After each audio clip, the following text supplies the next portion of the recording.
Բարև ձեզ հարգելի հեռուստադիտողներ, գաղտնի թղթապանակում այսօր ուսումնասիրելու ենք հայ տաղանդավոր քնարերգու հասարակական քաղաքական գործիչ մեծ հայրենասեր Վահան Տերյանի նամակները, որոնցով մենք առիթ ենք ունենում ճանաչելու ոչ միայն նուրբ ու զգայուն հոգու տեր բանաստեղծին, այլև խիզախ և կամային հատկանիշներով օժտված քաղաքացուն։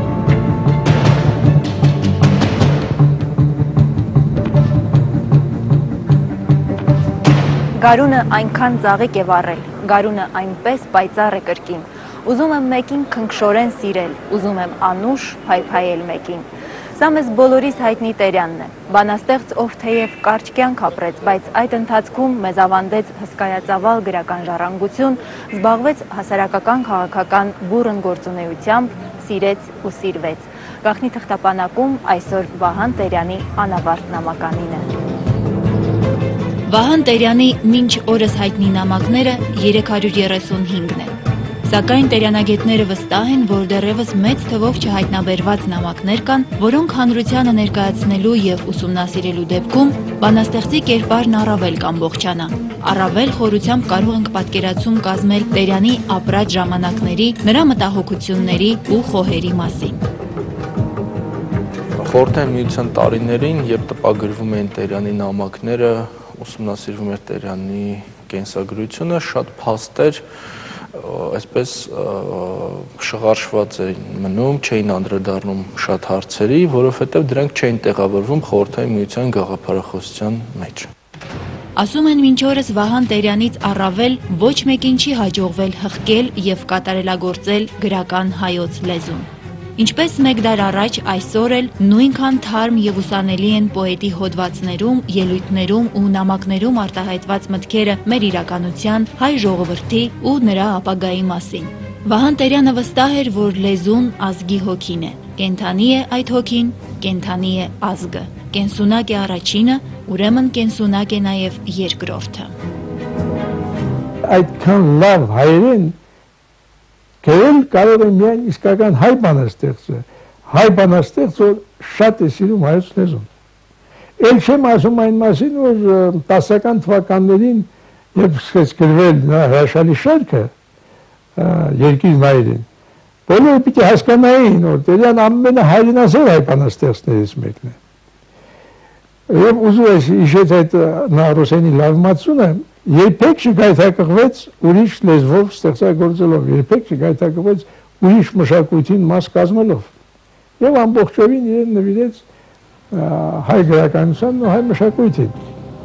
Հայտնի է, որ Եղիշե Չարենցը Տերյանին համարում էր իր ուսուցիչը և ամենևին էլ պատահական չէ, որ նա հետևյալ տողերը ձոնեց. Այլ երգ ունի իմ հոգին, լոկ երբ կարդում եմ Տերյանը, լոկ մանկականն ու Նաիրյանը, ղարսն է հիշում իմ հոգին։ Սրանք Չարենցի խոսքերն են, իսկ ավելի ուշ նա պատմել է. Մի զարմանալի քնքուշ ու խնդագին զգացում եմ ունենում յուրաքանչյուր անգամ, երբ հիշում եմ, որ այնտեղ գրասեղանիս դարակում պահպանված են Տերյանի, հասկանում եք, իսկական նրա ձեռագրերը, երբ անչափ տխուր եմ լինում, հանում եմ և նայում։ Կարծես արեգակն է պահված իմ գրասեղանի դարակում, այդ մետաքսյա թերթիկները ծածկված չինական, սև մելանով գրված չքնաղ ազնվական գրերով։ Զարմանալի մաքուր և գեղեցիկ ձեռագիր է ունեցել այդ մարդը։ Ձեռագիրն անգամ նուրբ է, ինչպես իր ողջ ստեղծագործությունը, նուրբ ու մաքուր։ Իմ կյանքի ամենամեծ խնդությունն է դա, հանել մեկ-մեկ այդ ձեռագրերը և նայել։ Տերյանը ծանոթ էր Աննա Ախմատովայի հետ և շատ բարձր գնահատում նրա ստեղծագործությունը, այդ այն ժամանակներն, երբ Ախմատովան նոր էր գրական ասպարեզ մտնում։ Ախմատովան դեռ 20-ականներից հետո նոր պիտի լրիվ բացվեր, բայց մինչև այդ Տերյանը շատ ճիշտ գնահատական է տալիս և ասում է սիրում եմ այդ բանաստեղծուհուն, օրինակ եթե գնայինք մենք այս փաստի հետքերով, շատ հետաքրքիր պիտի տեսնել, ինչպես երկու բանաստեղծ, որոնք այնքան էլ մոտ չեն իրար թվում է, թե ահա հանդիպել են և ինչ շփումներ են տեղի ունեցել։ Ես չգիտեմ, ուր են տանում հեռավոր ճամփաների ժապավեններն անհամար, ես նստում եմ ճամփի վրա ամեն օր և աղոթում և թախծում եմ քեզ համար, որքան հույզեր որքան ջերմություն, որքան թախից եւ իմաստություն կա այս մի քանի տողի մեջ։ Այս տողերը Տերյանը գրել է Մոսկվայում նվիրելով Անտիային, Անտենկային, Անթարամ Միսկարյանին։ Պատկերացնում եք, որքան մեծ կլիներ տերյանագիտության եւ ընդհանրապես հայ գրականության կորուստը, եթե չլինեին Տերյանի սիրային նամակները։ Մասնավորապես 1908 թվականի դեկտեմբերի 27-ին Անթարամին գրած նամակներից մեկում կարդում ենք. Ես տխուր եմ։ Ես միշտ տխուր եմ լինում, երբ գալիս են տոների եւ համընդհանուր ուրախությունների հանդիսավոր օրերը։ Հիմա ես արև եմ ուզում, Անտիա։ Ավելի շատ լույս, երաժշտություն, գուրգուրանք։ Ուզում եմ լինել փոքրիկ, որպեսզի ինձ փաղաքշեն եւ սիրեն, ինչպես փաղաքշում եւ սիրում են միայն մանուկներին։ Ուզում եմ կոպեկանոց նվերներ, որոնք ուրախացնում են աղքատ երեխաներին։ Տխուր եմ, անսահման տխուր, բայց ինչու եմ գրում ձեզ այս մասին։ Ինչու եմ վշտացնում ձեզ տխուր խոսքերով։ 1909 թվականի մարտի 7-ին ստանալով Անթարամի նամակը, որտեղ վերջինս գրում էր, որ իր Մոսկվա գալը հետաձգվում է, Տերյանը պատասխանում է. Տխրեցրիք ինձ, ես հուսով էի, որ շուտով կտեսնեմ ձեզ եւ կխոսեմ ձեզ հետ։ Ես համոզված եմ, որ չեմ հիասթափվի ձեզնից։ Ես գրեթե համոզված եմ, որ կսիրեմ ձեզ այս բառի լավագույն իմաստով։ Ես հիմա սովորել եմ շատ բարձր գնահատել մարդկային սերը մարդու նկատմամբ, այլ ոչ թե սեռի։ Նույնիսկ պատրաստ եմ ավելի բարձր դասել սեռական սիրուց, որը հազվադեպ է գեղեցիկ ու խորունկ լինում։ Իսկ ինչ վերաբերում է ձեզ, շատ եմ վախենում, որ ինձ տեսնելով ու մոտիկից ճանաչելով հիասթափվեք։ Չնայած ինձ թվում է, որ ես ավելի ստոր չեմ շատ ուրիշներից, ավելի հիմար էլ չեմ նրանցից։ Սիրելի Անտիա, շուտ եկեք, իսկ եթե չգաք, ես իհարկե ինքնասպանություն չեմ գործի եւ Մոսկվա գետը չեմ նետվի, բայց շատ կտխրեմ։ Ամուր սեղմում եմ ձեր ձեռքը ցավեցնելու չափ։ Կարճ ժամանակ անց Տերյանը ծանոթանում է Սուսաննա Պախալովայի հետ։ Այս կինը Անթարամի հակապատկերն էր եւ շուտով նրանք ամուսնանում են։ Սակայն Վահանը չէր մոռացել իր Անթարամին, իր սիրուն։ Ասվածի վառ ապացույցը հետևյալ տողերն են։ Մի բարկացեք, սիրելի Անտենկա, որ երկար ժամանակ ձեզ չէի գրում։ Բանն այն է, որ ես ամուսնացել եմ, բայց ձեզ տեսնելու ցանկությունը հիմա պակաս չէ։ Որոշ ժամանակ անց Անթարամը Տերյանին պատասխանեց հենց նույն զենքով, ամուսնացավ, սակայն որքան էլ զարմանալի է, նրանց հեռակա կապը չընդհատվեց։ Սուսաննան զգալով այն, ինչ տեղի էր ունենում ամուսնու հոգում, երջանիկ չէր։ Նա այդ ընթացքում կորցրել էր իր երկու երեխաներին, հեռու էր Վահանից, հիվանդ էր, հյուծված եւ չէր ուզում հասկանալ պոետին այնքան գերած հեղափոխության ու բոլշևիզմի գաղափարները։ Նրանք բաժանվեցին։ Սուսաննան հետագայում ամուսնացավ Մյասնիկյանի հետ։ Կյանքի վերջում մեռնելուց ոչ շատ առաջ Տերյանը մի քարյակ է գրում, մի քարատող է գրում նվիրված Սուսաննա Պախալովային, կարծես թե անսպասելի մանան ինքը ժամանակ ուրիշ կնոջ հետ էր, հեռու, շատ հեռու Սուսաննայից։ Սուսաննան մնացել էր Ռուսաստանի Կովկասում, իսկ ինքը այդ ճանապարհորդության մեջ էր, քաղաքացիական կռիվները կտրել են Ռուսաստանի տարբեր մասերն իրարից։ Եվ այսպիսի քարյակ է գրում, որը ինձ շատ հուզիչ է թվում։ Կան ինձ անկարծ հեռագիր, որ դու գալիս ես, դու իմ անուշ տարագիր, դու իմ միակ սիրել ես։ Այդ դժվարին օրերին Տերյանի կողքին է հայտնվում Անահիտ Շահիջանյան անուն ազգանունով մի օրիորդ։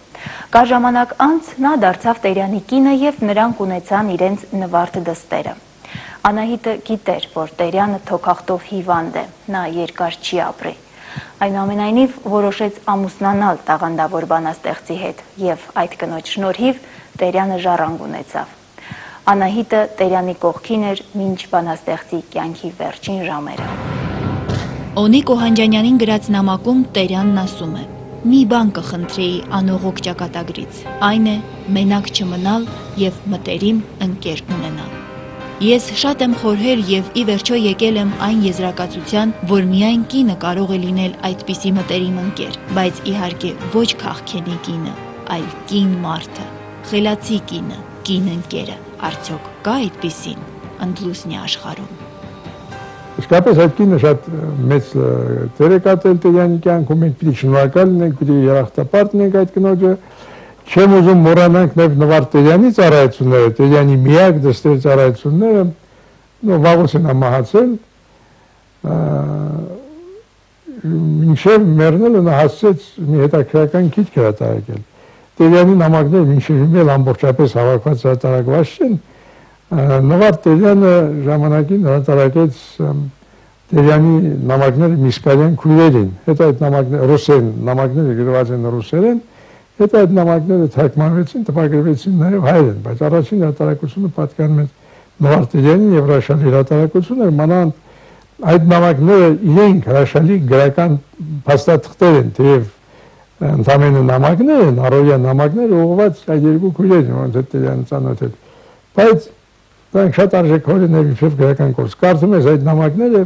թվում է թե Տերյանի բանաստեղծությունների նախապատրաստությունն են դրանք։ Անահիտ Շահիջանյանը բանաստեղծի երկրորդ կինը պատմում է. ամբողջ գիշեր նա չքնեց բնավ։ Մի քանի անգամ խնդրեց շորերը հագցնել, նստեցնել բազկաթոռին, սակայն այնպես թույլ էր, այնքան ուժասպառ ու հյուծված, որ միանվագ 5 րոպե անգամ չէր կարողանում նստել։ Ոտքերն ու ձեռքերն արդեն փայտացել էին։ Խնդրեց տրորել։ Զարմանալի կերպով հանգիստ էր նա այդ միջոցին։ Արցունքները գլոր-գլոր թափվում էին իմ աչքերից։ Վահանը խնդրեց լաց չլինել։ Կանֆորայի սրսկումից հետո շուրջ 2 ժամ նա գիտակցում էր։ Նկատելի աշխուժացավ, ասես գերբնական մի զվարթություն եկավ վրան ու ցավերը մեղմացան։ Ապա ինձ խնդրեց մոտը նստել հանգիստ, լաց չլինել ու չհեռանալ։ Հանդարտ նստեցի կողքին։ Ինքը խաղաղ ու անդոր պառկեց եւ միայն վերջին րոպեին կիսով չափ բարձրացավ եւ ուր էին պորտֆելը։ Ես ընկնում եմ։ Այսօր հավանաբար քչերին է հայտնի, որ 1918 թվականի հուլիսի 4-ի սոցիալ-հեղափոխականների ապստամբությունից հետո, երբ Լենինի հրամանով որոշվեց փակել բոլոր ոչ կոմունիստական կազմակերպությունները, Տերյանը թույլ չտվեց, որ չեկիստները բռնագրավեն Մոսկվայի հայկական եկեղեցու հարստությունները։ Նա կողպեց եւ կապարակնքեց դռները, այդպիսով փրկելով նրա մեջ պահվող գանձերը, որոնք հետագայում Հայաստանի խորհրդայնացումից հետո վերադարձվեցին Սուրբ Էջմիածին։ 1912 թվականից տեսնում ենք, որ Տերյանը իր ընկերներին գրված նամակներում գրում է, որ ողջունեք ուրեմն ընկերներին, ողջունեք համագումար իմ կողմից, ես չեմ մասնակցի այդ համագումարին, բայց ես ուրեմն չեմ կարողանա մասնակցել այդ համագումարին, ցավոք սրտի, ուրեմն այս մի քանի հատվածները խորհրդային միության տարիներին չեն տպագրվել եւ մեծ հաշվով, այսպես հարցական է մնում, թե ինչ համագումարի մասին է խոսքը, որովհետեւ դա ուրեմն կոմունիստական կուսակցության համագումարը չէր։ Հետևաբար կարող ենք նշել, որ Տերյանը ինչ-որ կուսակցության անդամ է եղել, ոչ այսպես մասսայական, ոչ այսպես մեծ ընդգրկում ունեցող, բայց թե որ կուսակցության դա այդպես վերջնական պատասխան դրան չի տրվում։ Սա այս հարցը դեռևս ուսումնասիրության կարիք ունի։ Տասնյակ հազարավոր հայորդիներ այսօր կան, ապրում են Վահան Տերյանի քաղաքական կազմակերպչական գործունեության շնորհիվ, քանի որ 1918-ից 19 թվականներին օգտվելով իր հայկական գործերի ժողովրդական կոմիսարիատի փաստական ղեկավարի պաշտոնից, նա վտանգելով սեփական կյանքը Հյուսիսային Կովկասում, Աստրախանում եւ Ռուսաստանի այլ վայրերում փրկեց հազարավոր հայ գաղթականների։ Այդ գործունեության համար նրան մեղադրեցին ազգայնականության, նացիոնալիզմի մեջ, քանի որ խորհրդային կառավարության կողմից իրեն տրամադրված բոլոր գումարները նա օգտագործել էր բացառապես հայերին օգնելու համար։ Տերյանը փնտրում էր այն պայմանները, որոնք մարդուն պետք է երջանիկ դարձնեն։ Սա դասը որ այն ժամանակ միայն Տերյանինը չէր, այս փնտրտուքների միայն Տերյանինը չէին, եւ ռուս գրականության մեջ, այսինքն Ալեքսանդր Բլոկը։ Եվ մեր գրականության մեջ Տերյանին անմիջական են հաջորդած Տերյանին ժառանգած Շարենցը։ Բոլոր այս են փնտրում սոցիալիզմի մեջ։ Փնտրում էին այն իդեալական հասարակությունը, որը մարդուն պետք է երջանիկ դարձներ։ Եվ քանի որ Տերյանը միայն բանաստեղծ չէր, այլև իսկապես հասարակական կորսի ջիղ ունեցող մարդ, ժամանակ 17-18 թվականներին արդեն ակտիվ մասնակցում է քաղաքական կորսնեությանը եւ մաս կազմում նաեւ խորհրդային Ռուսաստանի կառավարությանը։ Վահան Տերյանը մինչև վերջ պաշտպանեց հայկական հարցի հայանպաստ լուծումը, ինչի համար արժանացավ Ստալինի եւ Տրոցկու թշնամանքին։ Ազգությունների գործերի ժողովրդական կոմիսար Ստալինը չէր կարող հանդուրժել այդպիսի սկզբունքային, անվախ եւ հայրենասեր տեղակալի։ Նա, օգտվելով ամբաստանությունների եւ խարդավանքների մեջ հմտացած մի քանի հայ կոմունիստների ծառայություններից, Վահան Տերյանին հեռացրեց զբաղեցրած պաշտոնից։ Միաժամանակ Մոսկվայից որոշում կայացվեց տուբերկուլյոզով հիվանդ Տերյանին ռազմաճակատ ուղարկելու մասին, իսկ հետո որոշվեց Տերյանին Ղրիմ ուղարկել։ Ի վերջո գտնվեց բանաստեղծից ազատվելու ձևը։ Նրան Թուրքեստանով գործուղեցին Պարսկաստան, վստահ լինելով, որ գրեթե մահամերձ Տերյանին չի հաջողվի դիմանալ ճանապարհի դժվարություններին։ Չէ՞ որ իրականում Թուրքեստան տանող ճանապարհն այդ օրերին գոյություն չուներ, քաղաքացիական կռիվների պատճառով փակ էր։ Փաստերը վկայում են, որ Տերյանը կոմունիստական կուսակցության անդամ է դարձել հոկտեմբերյան հեղափոխությունից հետո, այն հատկապես այն հանգամանքից հետո, երբ իրեն առաջարկվել է ստանձնել մի որևէ վճռորոշ պաշտոն կամ արտաքին գործերի կոմիսարիատում կամ ազգությունների գործերի կոմիսարիատում։ Տերյանի նամակի այդ պատառիկը պահպանված է, ամբողջությամբ նամակը կրկին ուրեմն հրատարակված չի եղել եւ դեռևս նամակի ամբողջ բովանդակությունը գաղտնի է մնում, բայց ակնհայտ է, որ Տերյանը ուրեմն կոմունիստական կուսակցության անդամ է դարձել հենց որոշակի պաշտոն ստանձնելու համար եւ այդ նամակում էլ ինքը գրում է, որ բնականաբար ինքը պետք է ընդունի ազգությունների գործերի կոմիսարիատի առաջարկը, որովհետեւ հույս ուներ, որ կկարողանա որոշակի դերակատարում ունենալ հայ ժողովրդի այդպես այդ ծանր տարիների ընթացքում եւ այդ ճակատագրի մեջ կկարողանա ինչ-որ բան փոխել։ Չպիտի պարզեցնել եւ պարզունակացնել Տերյանի կերպարը։ Կոմունիստը չպիտի հանգայտեսնելու մեծ հայ բանաստեղծին եւ հայ մարդուն։ Եվ հակառակը։ Եվ սրանց մեջ հակասություն չկար։ Պարզապես Տերյանին բաժանել ընկել այդպիսի ժամանակ։ Վերացնելով Վահան Տերյանի նման սկզբունքային, ազնիվ եւ հայրենասեր կոմունիստներին, Ստալինին հետագայում հաջողվեց հայկական հարցը լուծել ըստ իր հայեցողության։ Տերյանի նամակներից մեկում սոցիալիզմի մասին այնպես հետաքրքրական տողեր է գրել, որոնք մի կողմից մի քիչ հեռու են այս սոցիալիզմից, որ մենք տեսանք, գոնե իմ սերունդը տեսավ, բայց մյուս կողմից ցույց են տալիս, թե ինչպես է Տերյանը գնում մինչև 18-ին, մինչև ռուսական հեղափոխության միանալը։ Սա մեկ տարվա բան չէր։ Մի օրվա բան չէր, անսպասելի բան չէր։ Տերյանը ի սկզբանե իբր մտածող մարդ դժգոհ հասարակությունից, դժգոհ այդ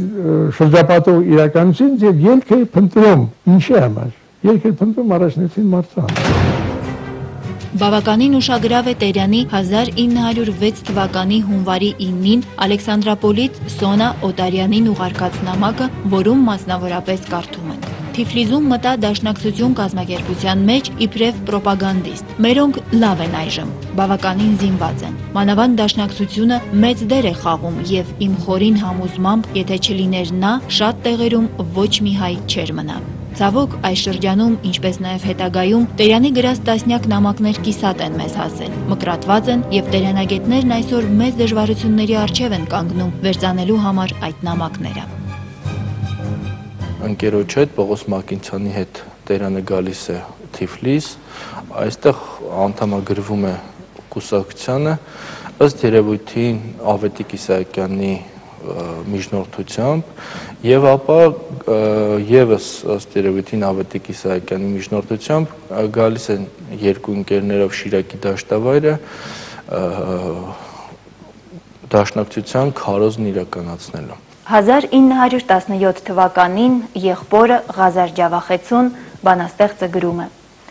Կյանքիս վերջին օրերն եմ ապրում, Ղազար ջան։ Ցավ չէ մեռնելը, բայց այսպիսի ժամանակ մեռնելը կրկնակի մահ է։ Դեռ ինչքան գործ կա անելու։ Սուտ է, Ղազար ջան, սուտ։ Խաբում են ինձ բոլորը։ Ցավս է մենակ որ չի խաբում, խեղդում է։ Իսկ ցավն ու հիվանդությունը իրոք խեղդում էր, իր դաժան գործն անում։ Բանաստեղծը ժամ առ ժամ հրաժեշտ էր տալիս կյանքին, կիսատ թողած շատ ու շատ անավարտ գործեր, բազում թանկագին մտքեր թղթին չհանձնած։ կոմունիստական կուսակցությունից Տերյանի դուրս գալը սովետական միության տարիներին գաղտնի էին պահվում եւ չէին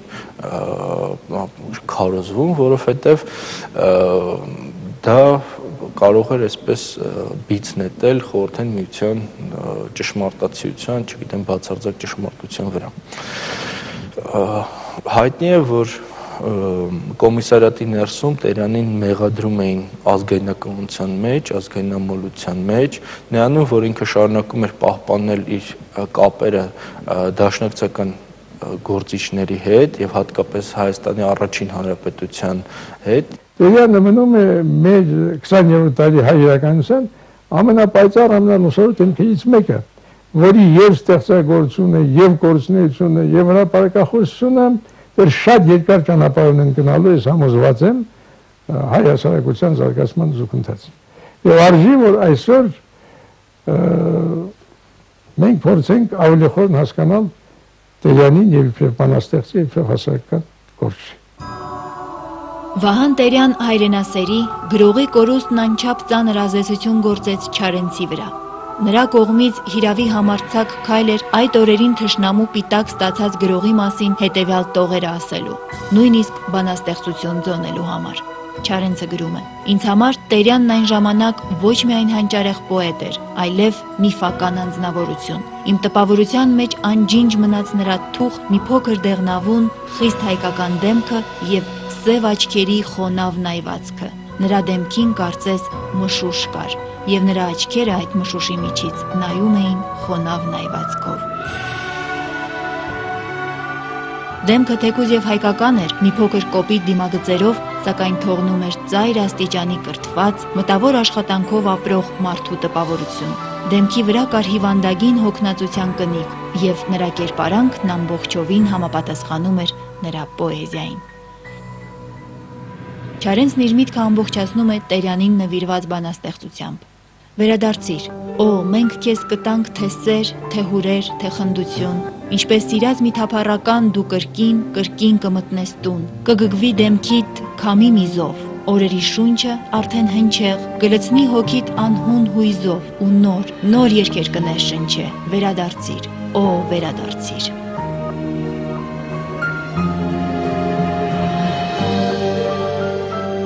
Ստալինի եւ ընդհանրապես խորհրդային ղեկավարների համար առաջնահերթ դեր էր խաղում մարդու գաղտնի պահվող անձնական գործը եւ նրանք ի տարբերություն հասարակության քաջատեղյակ էին, որ Վահան Տերյանը հեռացված է եղել իր պաշտոնից։ Տերյանն այլևս վստահելի գաղափարակից չէր։